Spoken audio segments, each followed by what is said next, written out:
Well, I'm in the process of cleaning up a new gun. Well, not new gun. This one is from '73.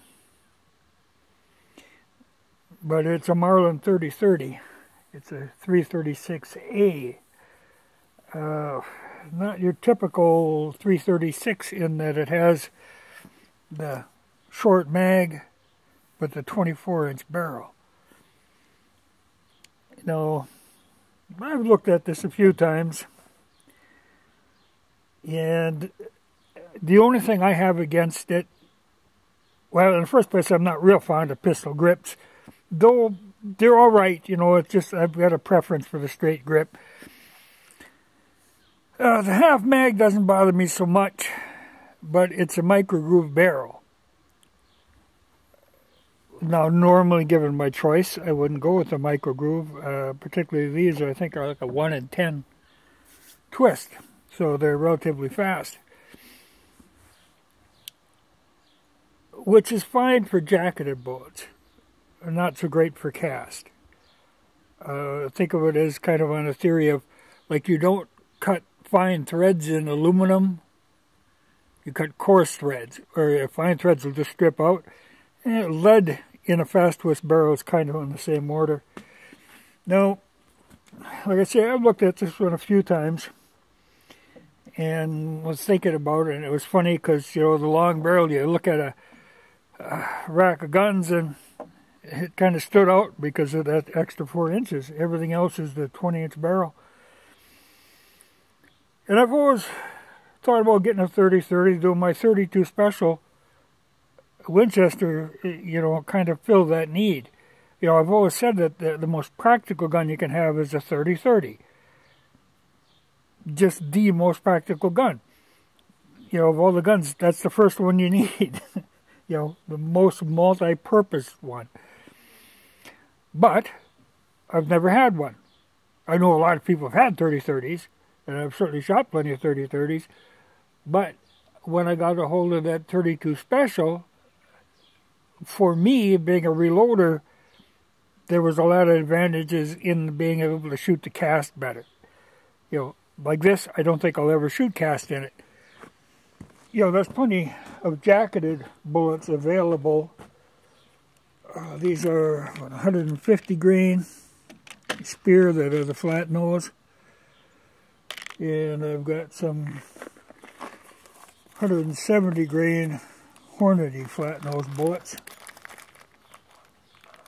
You know, it should do me perfectly fine. You know, that's a good bullet. And I've got reloading dies for it. So I'll go at it one of these days. I'm just kind of going over the gun and making some changes.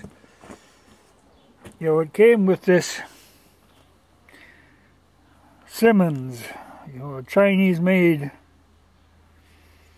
well, 3-9 power. You know, I'm not a scope guy, and that was one of the things I didn't like to see on this gun. But of course, the good thing with Marlins, you know, they come pre-drilled, so you take them off. You know, I had the right blanks to fill them holes in again. And I'll hang on to the scope. I could put it on, you know, even my 39A and use it for gopher popping at long range. You know, because it's easy. It's not a permanent mount. You're not modifying the gun at all. So I'll make use of it, but I pull that off and I put a good marble sight on, which I know people, you know, but it's the opposite of what everybody's doing. But that's what I like. So that went on there. It was kind of sad. You know, I looked in a few different places at guns. You know, because I've been thinking 30-30 for a while now, and a guy sent me some brass, so I thought, well, okay, I'll hunt up a 30-30. And of course, I prefer the Marlin because it's just so much easier to work on. You know, like just for cleaning it, it's so easy to pull it apart, just that one screw, and she's all apart.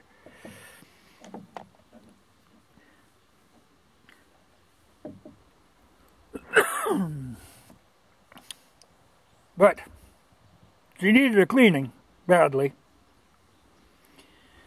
But, you know, a lot of times people, they shoot them once a year, you know, during deer season and maybe clean them, but not even all that often. But she'll come around. But I'm going to, like I say, clean it and get it set up and then go out and adjust this sight. And then I'm going to take it apart and get rid of this.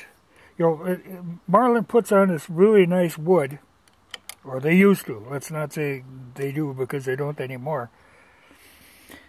And then they put that, what they call a Mars shield, I think, over it, like a poly coating.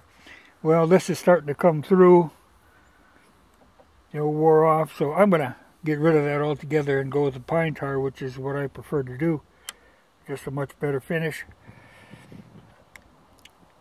So that'll be done. And there's a few spots, like here where the bluing is wore off. I think it's from riding in a gun rack, more likely. I don't know. I've never seen it like that before otherwise.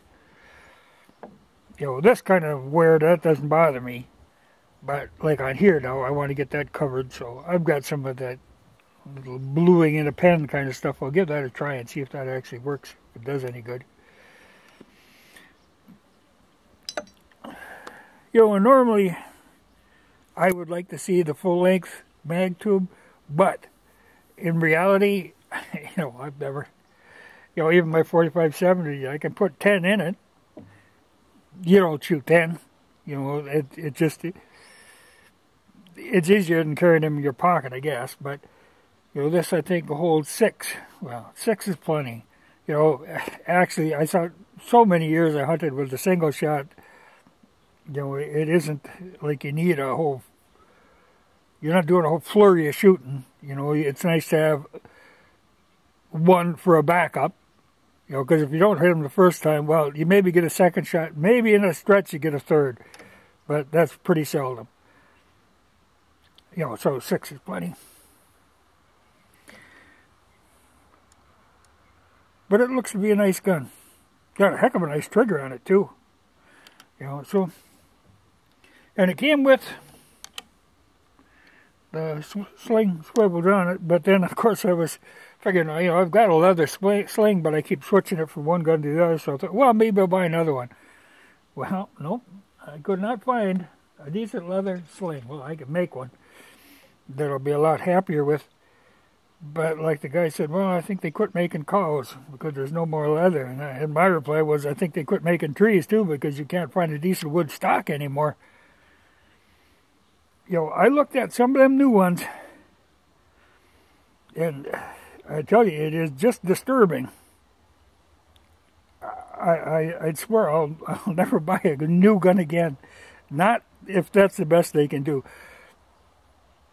You know, these old ones are so much nicer.